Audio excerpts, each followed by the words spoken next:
as Mohandas Karamchand Gandhi. I was born on 2nd October 1869, in Porbandar, a small town in British-ruled India. My family belonged to the Vaishya caste, and my father served as the chief minister of the princely state of Porbandar. Growing up, I was exposed to the principles of Hinduism and Jainism, which played a significant role in shaping my later philosophies.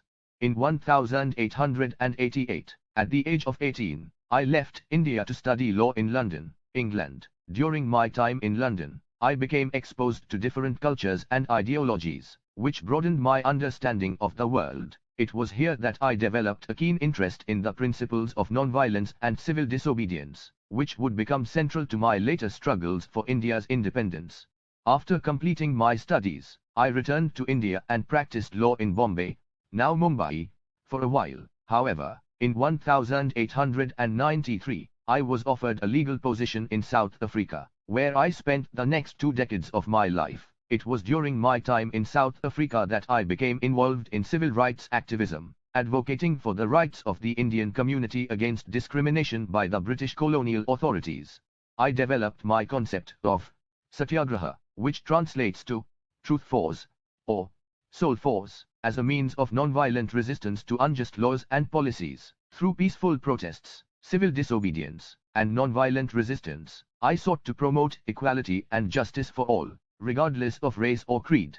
In 1915, I returned to India and became actively involved in the Indian independence movement. I worked tirelessly to mobilize the masses, encouraging them to protest against British colonial rule through nonviolent means. My approach was based on the principles of truth, nonviolence, and self-reliance. The most notable event in my life was the Salt March in 1930. In protest against the British salt tax, I led a march of thousands of Indians on a 240-mile journey to the Arabian Sea, where we collected salt from the beach in defiance of the British monopoly. This event garnered international attention and furthered the cause of India's independence. Throughout my life, I advocated for interreligious harmony and worked towards the upliftment of marginalized communities, including the untouchables, now referred to as Dalit. I firmly believed in the power of love and forgiveness, even for one's adversaries.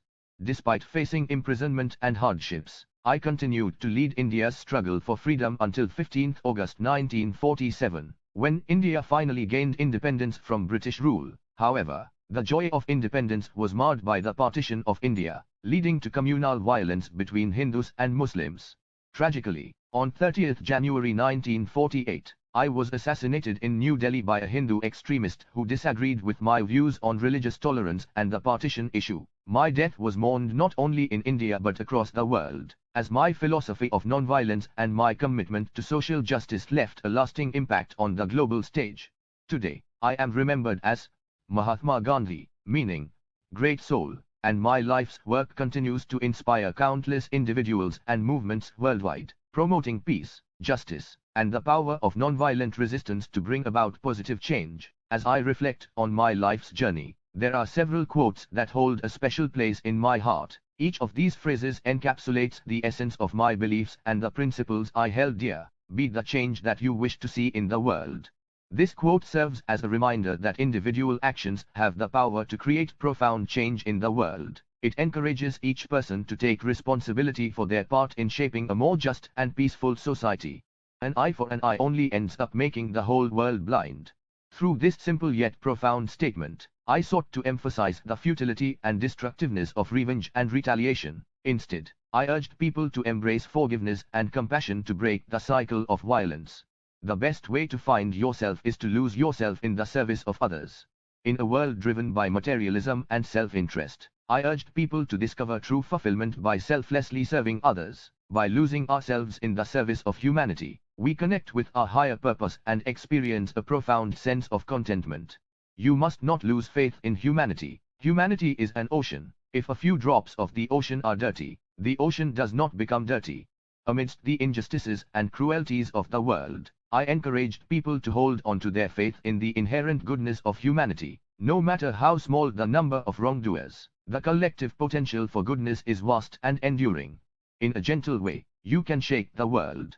Through nonviolence and compassion, I demonstrated that powerful and lasting change could be achieved without resorting to aggression. Gentle actions, driven by love, have the potential to create seismic shifts in the world. The weak can never forgive. Forgiveness is the attribute of the strong. Forgiveness is not a sign of weakness, but rather a virtue of strength and character. It takes great courage and resilience to forgive those who have wronged us, but doing so liberates us from the burden of hatred and anger. Freedom is not worth having if it does not include the freedom to make mistakes. True freedom encompasses the right to make mistakes and learn from them. Embracing our imperfections allows us to grow as individuals and fosters a more tolerant and compassionate society. Happiness is when what you think, what you say, and what you do are in harmony. Finding happiness lies in aligning our thoughts, words, and actions. When our inner beliefs are congruent with our outer expressions, we experience a sense of peace and contentment. The future depends on what you do today. This quote underscores the significance of living with intention and taking action in the present moment. The choices we make today shape the course of tomorrow and influence the world we leave behind. First, they ignore you, then they laugh at you, then they fight you, then you win. This quote epitomized the stages of a struggle for justice and equality. Facing opposition and ridicule is often an unavoidable part of the journey, but persistence and unwavering commitment eventually lead to victory. Thank you for taking the time to listen to my story. My life's journey has been one of trials and triumphs, driven by the principles of nonviolence, truth, and compassion. I hope my experiences and beliefs have inspired you in some way. If you found my story meaningful and would like to stay connected, I kindly ask for a like, subscribe to my channel, and leave a comment sharing your thoughts or any questions you may have. Your engagement and support would mean a lot to me, as it allows me to continue spreading the message of love and peace to a wider audience. Remember, each of us has the power to be the change we wish to see in the world. Let us walk this path together and create a more harmonious and compassionate world for all. Thank you once again, and may the light of truth guide your journey as it has guided mine.